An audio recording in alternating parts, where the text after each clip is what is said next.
Yo, assalamualaikum warahmatullahi wabarakatuh. Selamat sore buat teman-temanku semuanya. Ini udah lama banget ya aku nggak bikin video sambil jalan kayak gini gitu loh. Kalau dulu di awal-awal video YouTube Solusi Utang ini, ya memang kita ada yang sambil jalan, ada yang sambil bawa mobil. Tapi tenang aja teman-teman, ini masih safety dan kecepatan kita pun juga dibatasi.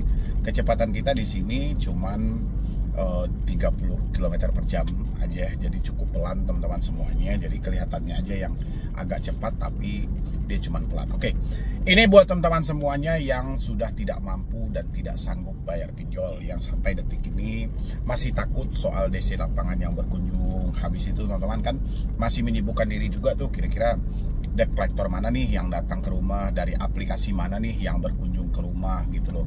Tolong dong bang, direview bang, dari 96 pinjol legal, pinjol mana aja nih yang mendatangkan DC ke rumah. Nah, saya mau terangkan sama teman-teman semuanya, kira-kira pinjol mana aja ya yang mau mendatangkan DC ke rumah, dan apa yang harus kita lakukan buat ke depannya. Kan itu banyak banget ya teman-teman yang berminat dan sangat tertarik dengan pembahasan-pembahasan ini. Tapi seperti biasa buat teman-temanku semuanya yang belum mensupport channel ini, boleh disupport dulu, boleh didukung dulu. Mudah-mudahan supportan dan dukungan Anda itu menjadikan channel ini makin berkembang lagi dan saya makin semangat lagi memberikan motivasi dan edukasi.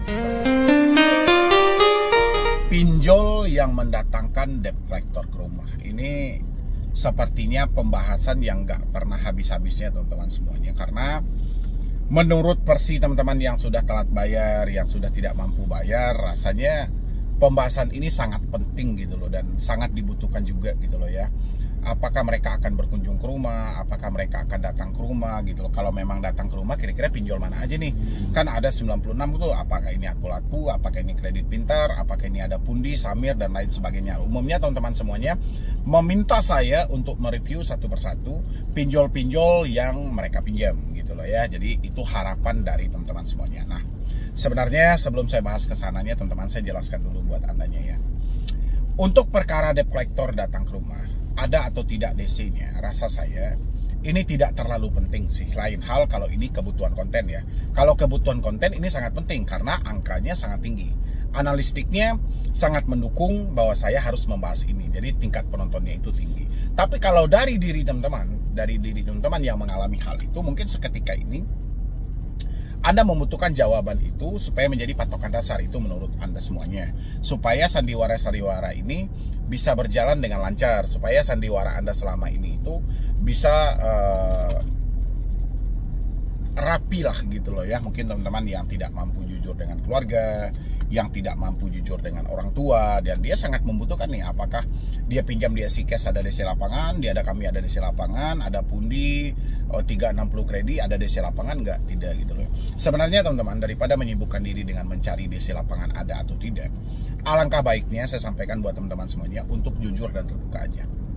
Mungkin seketika jujur dan terbuka adalah suatu hal yang sangat berat bagi diri teman-teman, dan teman-teman memikirkan, kalau saya jujur dan terbuka, bukan saya nggak mau bang, tapi terkendalanya mungkin karena orang tua riwayat jantung, orang tua sakitan, orang tua darah tinggi, macam-macam alasan yang teman-teman terbitkan. Padahal Anda jujur dan terbuka aja itu jauh lebih baik teman-teman, daripada Anda sibuk memikirkan dampak-dampaknya padahal Anda belum berbicara juga gitu loh. Lain hal kalau Anda sudah bicara, Anda sudah berani terbuka, dan Anda melihat semuanya dengan secara fakta, oke-oke aja lah. Tapi saya perhatikan tidak seburuk itu juga gitu loh. Banyak orang yang sudah jujur dan terbuka, dan akhirnya fakta tidak seburuk yang mereka bayangkan. Hanya saja Anda yang belum mampu jujur dan terbuka ini selalu memikirkan bahwasanya akan terjadi hal-hal fatal gitu loh ya. Sehingga Anda menyibukkan diri selalu, pinjol ini aman nggak? Galbay di sini aman nggak? Galbay di sini aman nggak? Itu yang Anda sibukkan selalu untuk mencari jawaban di balik ketakutan yang ada.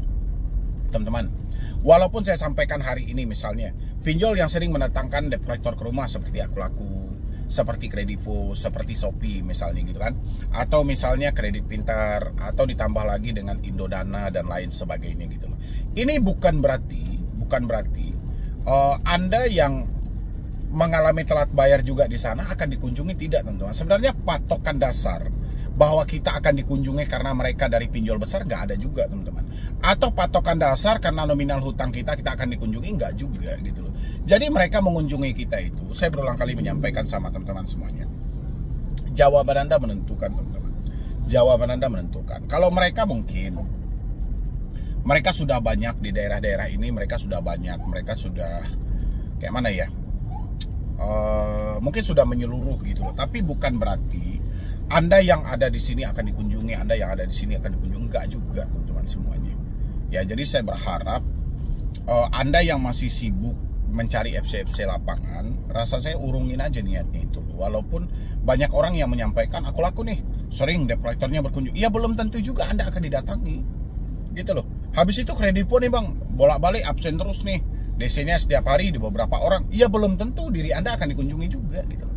Jadi patokan kita dasarnya sebenarnya teman-teman, kalau memang kita sudah tidak mampu bayar, kita sudah tidak sanggup bayar, rasa saya soal DC datang ke rumah itu nggak jadi problem yang besar. Oke, berhenti dulu lah saya teman-teman biar lebih fokus saya. Jadi sebenarnya teman-teman semuanya ya, walaupun pada dasarnya kita selalu menyampaikan bahwasannya Kredivo itu selalu datang tuh DC-nya ke rumah, Kredit Pintar selalu datang ke rumah, Aku Laku selalu datang, terus apalagi tuh Indodana, Tunaiku misalnya gitu kan. Tapi hal-hal itu mungkin ada beberapa orang yang didatangi, tapi belum tentu pada diri kita teman-teman semuanya. Kebanyakan dari kita itu melihat orang lain didatangi, kita juga beranggapan kita akan didatangi, kita juga akan ditemui. Padahal nggak bisa seperti itu konsepnya teman-teman semuanya gitu loh. Jadi teman-teman mulailah merubah cara berpikir, merubah cara sudut pandang teman-teman semuanya. Nggak bisa Anda hanya bertumpu pada orang lain dikunjungi kita, ya juga enggak gitu loh. Ya makanya saya sampaikan tadi, lebih baik Anda jujur aja, Anda terbuka aja sama saudara, sama orang tua. Itu jauh lebih baik, kalau menurut saya itu jauh lebih baik teman-teman semuanya gitu loh. Daripada ya kita setiap hari sibuk nih mencari pinjol ini aman nggak nih di Galbay. Ya walaupun aman dalam versi Anda itu datang ke rumah nggak. Jadi Anda sibuk dibikinnya gitu loh. Padahal Anda tinggal bergeser aja sedikit, munculkan sebuah keberanian, Anda jujur aja tuh, terbuka aja langsung. Udah sampaikan, cari waktu-waktu yang tepat, cari momen-momen tertentu, ceritakan gitu loh, sehingga kita tidak penting lagi nih untuk setiap kali ada orang live kita harus mereview nih, pinjol kita kira-kira datang ke rumah nggak? Pinjol kita datang ke rumah, emang kalau dia datang ke rumah kenapa rupanya? Ya kan? Mungkin menurut Anda, ya kalau dia datang ke rumah nggak ada masalah sih bang. Cuman orang tua saya riwayat jantung. Justru lebih jantungan orang tua kita ketika kita tidak mampu jujur. Ya. Makanya daripada dia tahu dari orang lain, mendingan tahu dari kita. Ya nggak, hidup sudah sulit loh teman-teman semuanya. Tapi kita masih berusaha mencarikan drama. Sehingga ya tidak ada satu kebenaran dalam pemikiran kita gitu loh. Kita tidak percaya lagi dengan yang seperti ini, yang seperti ini, yang seperti ini. Kita nggak percaya lagi gitu loh. Sehingga kita yang percaya itu bagaimana kita menutupi supaya orang lain tidak tahu. Itu Anda akan capek sendiri, Anda akan lelah sendiri. Ini akan menjadi beban berat bagi diri Anda loh teman-teman semuanya. Makanya saya sampaikan, ayolah mulai dari sekarang teman-teman semuanya. Udah nggak penting lagi ada atau tidak DC-nya. Pinjol-pinjol mana aja nih yang punya debt collector lapangan, rasa saya udah nggak penting lagi itu teman-teman semuanya. Toh faktanya kita sama-sama sudah tahu, keadaan ekonomi sudah tidak memungkinkan lagi. Oke, kita sudah tidak mampu bayar. Kita paksain seperti apapun, duit kita nggak ada. Ya teman-teman mau paksa seperti apapun, duit teman-teman nggak ada. Anda sudah dibatasi dengan keuangan Anda. Otomatis mau tidak mau kita galbay. Ya daripada kita gali lubang tutup lubang, ini nggak akan pernah berakhir loh. Ya kan, kita paksain gali lubang tutup lubang nih, pinjam sana kiri kanan, nggak akan pernah selesai. Ya nggak. Nanti yang ada malah kita terjerumus dengan hutang yang lebih besar lagi gitu loh. Demi menutupi supaya si A tidak tahu, si B tidak tahu, ya kita malah nekat gali lubang tutup lubang, ya kita diantarkan kepada hutang ya lebih besar lagi. Mendingan jujur aja lah, terbuka aja gitu loh. Ya jadi rasa saya buat teman-teman semuanya, please banget, lebih baik hari ini yang paling terpenting Anda hafal adalah aturan penagihan kredit terbaru. Ya apa aja tuh aturannya? Pinjol dilarang melakukan pengancaman. Ya jadi kalau ada mereka yang melakukan pengancaman dengan mempermalukan, itu tidak diperbolehkan. Lebih baik Anda tinggal catat, habis dicatat ya sudah, berhenti bayar gitu loh. Minta mereka untuk datang ke rumah, nanti simpan buktinya tadi, tanyakan, kenapa kemarin-kemarin Anda mengancam saya, mempermalukan saya, menyebarluaskan data saya, padahal aturan sudah ada loh dalam POJK nomor 22 tahun 2023 misalnya gitu. Jadi teman-teman itu harus hafal gitu, harus lincah berargumen gitu ya. Habis itu yang tidak diperbolehkan lagi apa? Menagih secara terus-menerus. Ini kan juga tidak diperbolehkan lagi. Sifatnya mengganggu, itu nggak boleh lagi. Misalnya dia telepon terus-menerus tuh nggak boleh. Nanti Anda tinggal catat aja tuh aplikasinya. Justru sudah sampaikan, ini Anda membaca nggak sih aturan kredit terbaru gitu loh. Tidak boleh melakukan penagihan secara terus-menerus yang sifatnya mengganggu. Ini Anda dari pagi sampai siang nggak berhenti-berhenti loh. Itu jauh lebih baik loh teman-teman semuanya. Dan habis itu lagi, lagi, tidak boleh melakukan penagihan di luar dari si konsumen. Misalnya Anda temukan ada dia menagih ke kontak darurat atau ke teman-teman Anda, catat nama aplikasinya, sampaikan. Anda tahu aturan nggak sih gitu loh. Ngapain Anda ini menagih ke sini? Ngapain Anda menagih ke sini? Kan seperti itu harusnya teman-teman menyampaikan untuk adu argumennya gitu. Paling tidak Anda harus paham dulu. Anda harus paham dulu, buat teman-teman semuanya, Anda harus paham apa yang mau kita sampaikan kepada debt collector ini. Tapi kita sesuai dengan aturan yang berlaku. Ya, yang terakhir adalah dilarang melakukan penagihan di luar dari alamat domisili konsumen, misalnya yang datang ke kantor dan segala macam. Kayak gitu teman-teman semuanya. Daripada Anda menyibukkan ini ada FC enggak, ini ada DC enggak, ini ada DC enggak. Enggak penting sebenarnya hal itu teman-teman. Yang paling terpenting adalah ada uang bayar, enggak ada uang persetan. Mereka melanggar aturan, catat nama aplikasinya, hentikan pembayaran. Resiko satu-satunya galbay cuma slik OJK. Di luar itu enggak ada. Ngapain kita tambah-tambah sendiri penyakit kita dengan memikirkan ini, memikirkan itu, memikirkan ini, itu. Capek teman-teman nanti.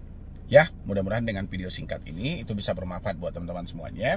Jadi kalau Anda masih berkeinginan juga mencari FC-FC, DC-DC, rasa saya sampai kemanapun Anda tidak akan menemukan jawaban yang pasti. Yang paling ada kalau Anda pun menemukan hal itu, ya paling ya Anda sebatas ya tertipu lah paling ujung-ujungnya teman-teman. Ada orang yang nawarkan bantuan dan segala macam, itu ujung-ujungnya, ending akhirnya pasti akan ke sana nantinya.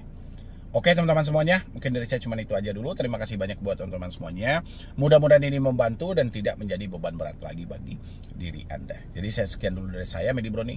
Wassalam. DC pinjol datang menagih ke kantor dan menagih ke kontak darurat. Ini sudah mulai gila-gilaan teman-teman semuanya. Sampai ke perusahaan-perusahaan sedebetur mereka datangi. Tujuannya ya mungkin menjemput tagihan ya, tapi dasarnya ini lebih kepada memberikan mempermalukan si konsumennya gitu loh. Belum lagi mereka melakukan penagihan ke kontak darurat sampai di luar dari kontak darurat. Ini gila banget gitu loh. Siapa teman-teman di sini yang sudah mendapatkan hal yang seperti tadi itu, ditagih sampai ke perusahaan, ditagih sampai ke kontak darurat dan di luar dari kontak darurat, silahkan isi di dalam kolom komentar. Itu pinjolnya dari pinjol mana gitu loh. Silahkan isi di kolom komentar teman-teman semuanya. Pinjolnya dari mana, aplikasinya aplikasi apa gitu loh ya. Oke teman-teman semuanya, jadi buat Anda semuanya yang ditagih ke perusahaan Anda ya oleh si pinjol, baik dia datang langsung ataupun dia via telepon kepada HRD atau orang-orang yang di kantor Anda, ini ada satu cara yang saya sampaikan untuk mencegah mereka buat kedepannya supaya mereka tidak melakukan dengan hal itu lagi gitu loh. Jadi kita harus memberikan mereka efek jera teman-teman. Jadi nggak bisa lagi kita biarkan dengan kata sudahlah, biarin aja lah, mau gimana lagi, nggak bisa lagi teman-teman. Ini harus dilawan semuanya. Jadi kalau ini masih kita ikutin aja, yang ada kita malah makin hancur teman-teman. Ini ekonomi sudah sulit loh. Bayar hutang aja sudah nggak mampu, mereka malah mempermalukan kita. Jadi kalau kita resign dan dipecat dari tempat pekerjaan, ya apakah mereka nggak mikir gimana kita membayar hutangnya lagi? Ya, tapi sebelum saya lanjutkan, buat teman-teman semuanya yang baru bergabung dengan channel ini, yang belum like silahkan di like dulu, yang belum share juga boleh di share dulu, yang belum subscribe juga boleh teman-teman semuanya, karena semua itu sangat dibutuhkan demi saya tetap berada di YouTube ini memberikan motivasi dan edukasi. Silahkan. Oke teman-teman semuanya, debt collector pinjol sudah turun sampai ke perusahaan sedebetur ya, melakukan penagihan di tempat si debeturnya bekerja. Apakah ini diperbolehkan? Kalau sesuai dengan aturan OJK ada dua hal. Ada yang dibolehkan, ada yang tidak diperbolehkan. OJK menyampaikan penagihan bisa dilakukan di luar dari alamat domisili konsumen melalui persetujuan dari konsumennya sendiri. Ya contoh, si debt collector mau mendatangi Anda, dia telepon dulu, Bu, besok kami mau datang. Kira-kira kita mau ketemunya di mana, Bu? Apakah saya langsung ke perusahaan Ibu aja, mengingat ini hari jam-jam kerja, atau saya menunggu Ibu di rumah aja? Atau di luar di tempat lain?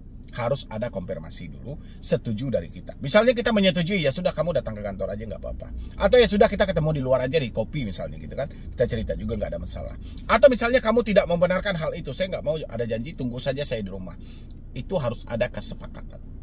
Boleh mereka melakukan penagihan di luar dari alamat domisili konsumen, tapi melalui izin dari si debeturnya. Tapi kalau tidak meminta izin, itu tidak diperbolehkan.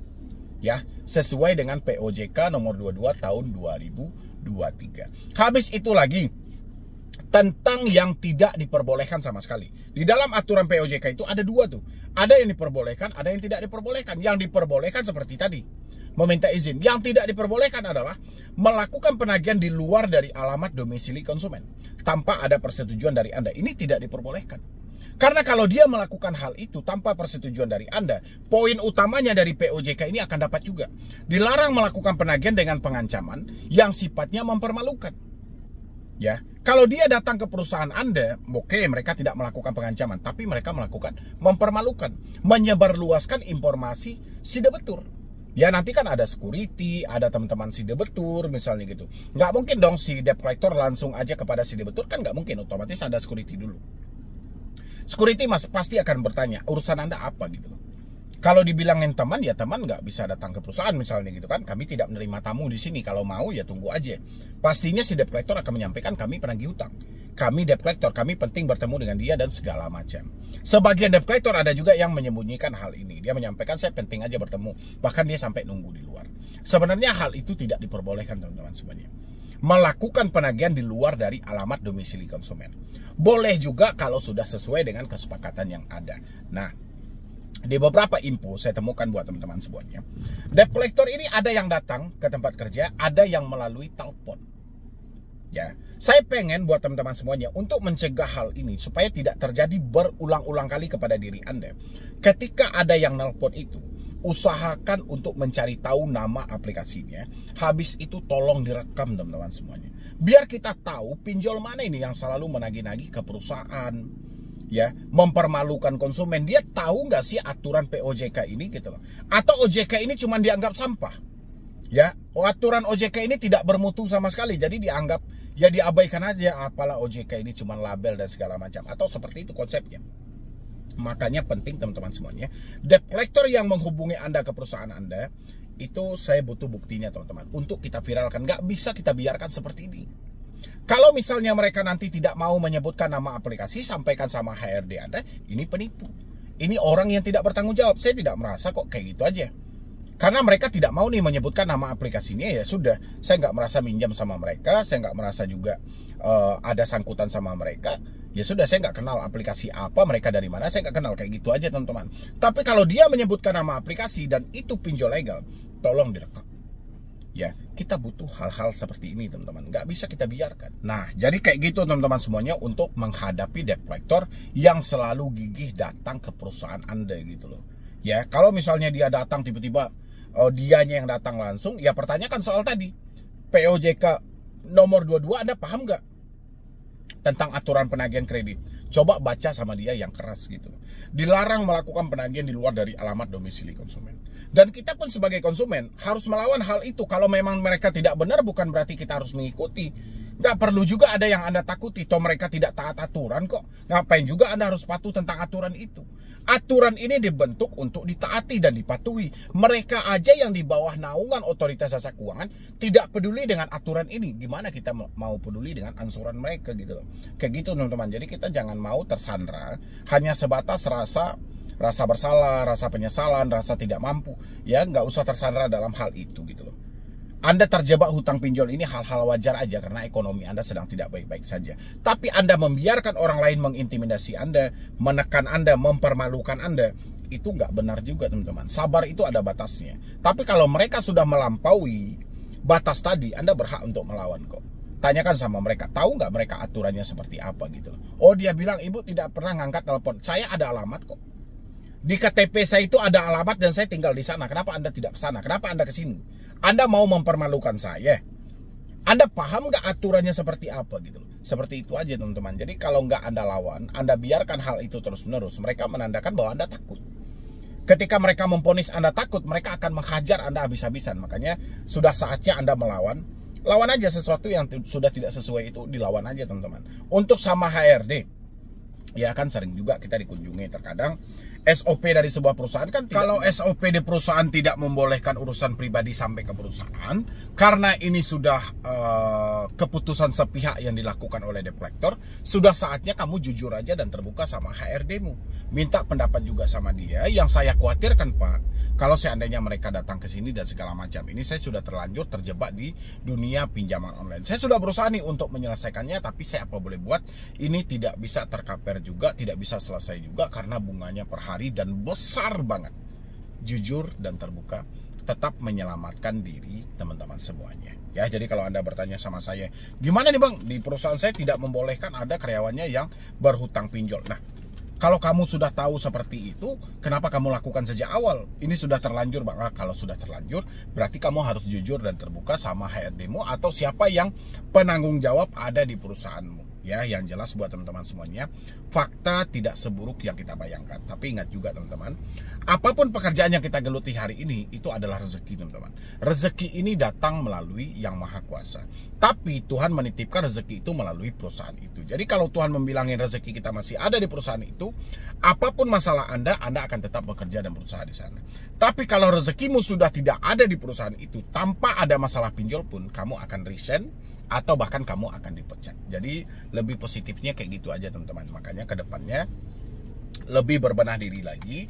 Saya pengen teman-teman semuanya menghafal hal-hal yang diperbolehkan dan hal yang tidak diperbolehkan. Bukan malah setiap saat menyibukkan ini DC mau datang ke rumah, ini DC mau datang ke kantor, pinjol yang aman galbay. Bukan itu lagi PR kita ya. Tapi bagaimana kita menghafal semuanya, mana yang diperbolehkan dan mana yang tidak diperbolehkan. Oke teman-teman semuanya, mungkin dari saya cuma itu aja dulu. Mudah-mudahan ini membantu. Boleh dilanjutkan menonton video.